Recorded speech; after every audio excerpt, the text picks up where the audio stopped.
So I'd like to welcome our last showcase of the day today, and I'm so excited to be able to introduce them because they're friends of mine from San Diego, and they're young people that I love mentoring and spending time with. And so please give a warm welcome to Arts Amplifying Youth and Agency 515. Khalil, we're honored to have you and Sam here with us today, and I think Giselle's with us as well. So the show is yours, and we are so excited for you to end the program today. And again, thank you for being here.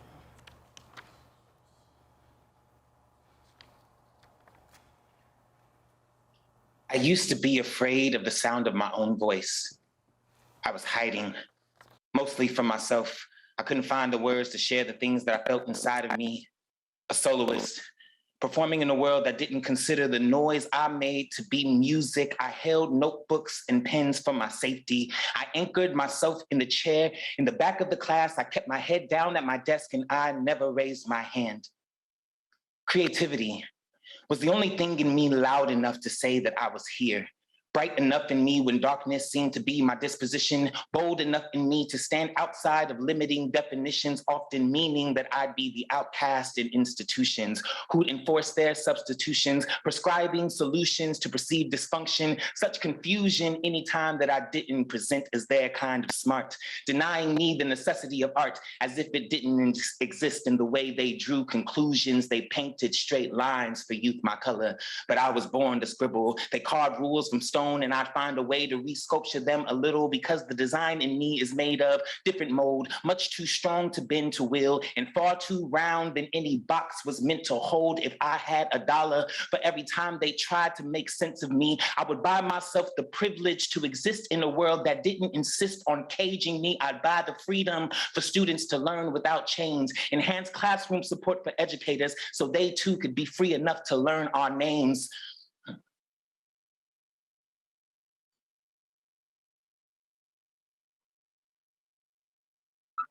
I'm sorry, guys. My name is Giselle Rocha Conoseme. I was born like fire through rainy skies, even though they asked for a sunny day. I am a portrait of a broken promise, a revolution of history this country worked so hard to banish, growing up at a time when systems couldn't figure out a way to translate liberty and justice for all into Spanish. I found canvas at a time where my world seemed blank, learned to speak my soul through writing and draw my heart in paint. I'm a flame, never going out, still bright despite its terrain, fighting for more, needing more. Holding my hand out to scraps given to me by those who speak of change, learn to paint pictures of possibility as I see it. Visualización, dreams, my dreams, set goals that I wanted for myself and sketch pathways to achieve them. I'm still learning how to be myself in a place where I never could. I'm still learning how to speak out loud, learning how to break free, healing and growing cada dia, working to be a better me.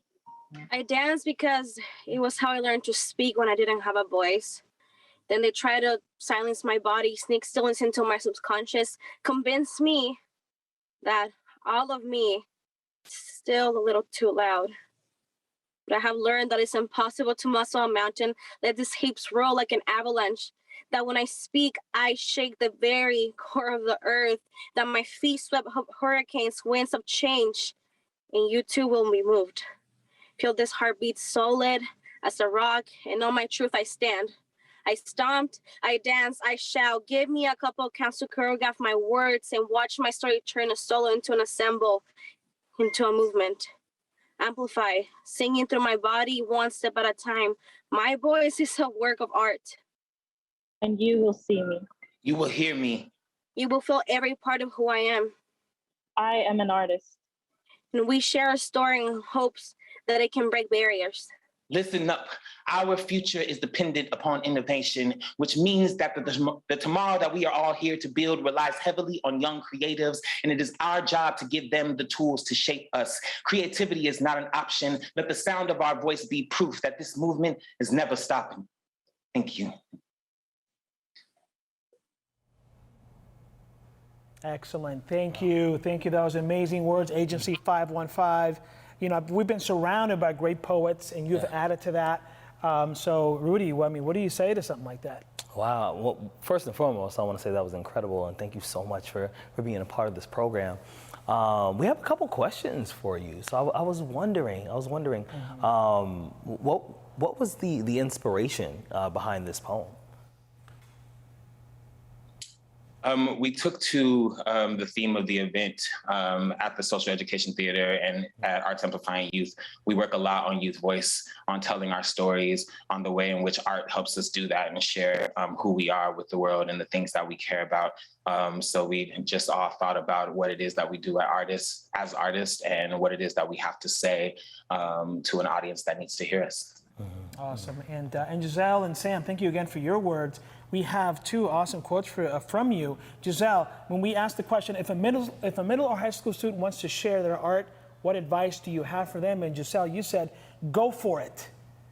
Any chance is every chance. I love that. Don't let anyone tell you what you won't, that you won't go anywhere. Take space, amplify. Wow. I mean, tell us more about that quote. Where does that, how was that quote inspired by you? Like, what are you saying there? That was kind of the feeling that I got when I first started at the Arts Amplifying Youth. It's like I was such in my shell. I had so many layers, and I always refer back to like Shrek, where he's like an onion, where he's like, I'm an onion.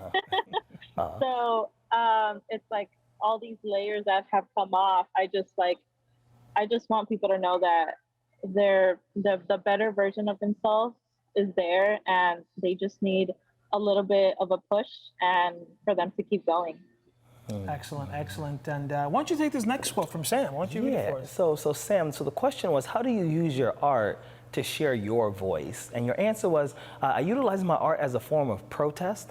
I try to use my art to uplift my story and the story of the communities that you are involved in. So can you tell us a little bit more about what that means? Yeah, well, I use my art more than just like as people say, like, oh, something nice to see. It's more than that. It's like how I speak is the way that I feel the most comfortable talking, and this is the way that I feel the most comfortable just being. And utilizing the way that I speak in this form of art to amplify those voices who don't have a way to do that is the way that I love to use my art. So, yeah. Excellent, excellent.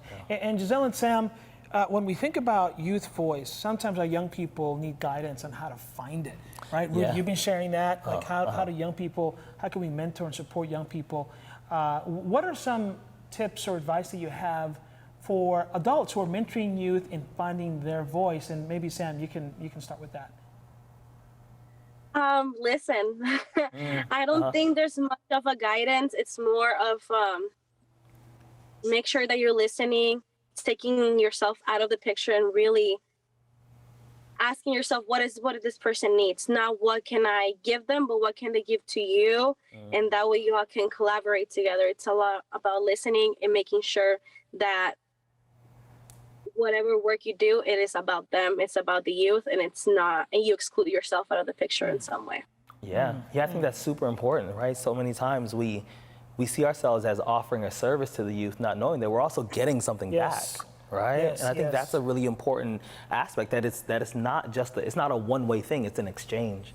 I want to bring Khalil back into this, and I want to ask him, tell me more about the program and the things that you all do. Yeah, at Arts Amplifying Youth, we work together as a collective every year. It's a group of young artists that are choosing a topic that directly impacts youth, and we build a summit every year that is meant to amplify the voices of young artists, what they have to say, the changes that they want to see and contribute to in their community. And then we reach out to peers across San Diego to engage young people in dialogue and creative-based action to make sure that there's more agency for young people and more voice and choice where decisions are being made for them.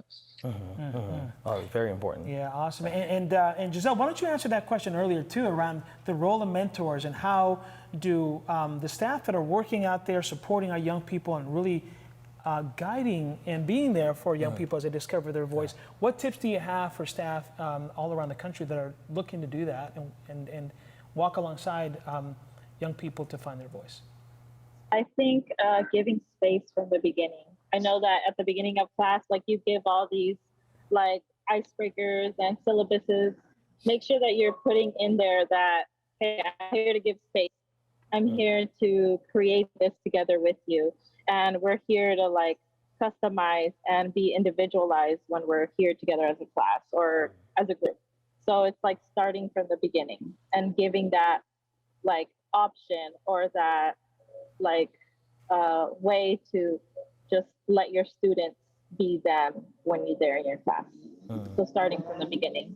Excellent. You know, and speaking of starting from the beginning, one of the things that I'm hearing a lot of is as we continue to recover from COVID-19, folks are asking the question, will education be the same coming back from this crisis that we faced as a planet, right? Not much less as a country, but as a planet. What do you say, Sam and Giselle, what should education look like? If you had an opportunity to sit and advocate for that coming out of COVID, what does education look like for you coming back from this crisis? I think it should be a reset button. Let's like rebuild the whole education system. Like there's so many different ways that because of COVID, we've noticed that kids learn from different ways and how much for a lot of kids, like virtual worked greatly, but for others, it was like, no, it did not work. So really working with students to like see what each like student needs at the moment, just like a big red reset button. It needs it. I think it really does. Yeah. Giselle, what do you have to say about that? I agree with Sam. I've seen so many ups and downs with like the schools and the way that they're run. And I think, just hitting the reset button, also making sure that we're also advocating for our students or advocating for what they need, whether it's like, you know, a space where they can settle down after a long day, or how I would say it, like a relaxation station. Or, you know, I've seen where teachers have been like, well, you can move around your class, but as long as you're working, creating those spaces inside that environment, and just making sure that our teachers are also trained in that trauma-informed basis, all that racial justice parts, also knowing that like not all students are the same and they're not all going through the same things. We all live different lives, and also advocating that on and on and on and on. And I think that's like what we need to do. Yeah, bravo. Khalil, same thing for you. I mean, you hear Sam and Giselle sharing about what education looks like coming back or recovering from this crisis. What are your thoughts on that?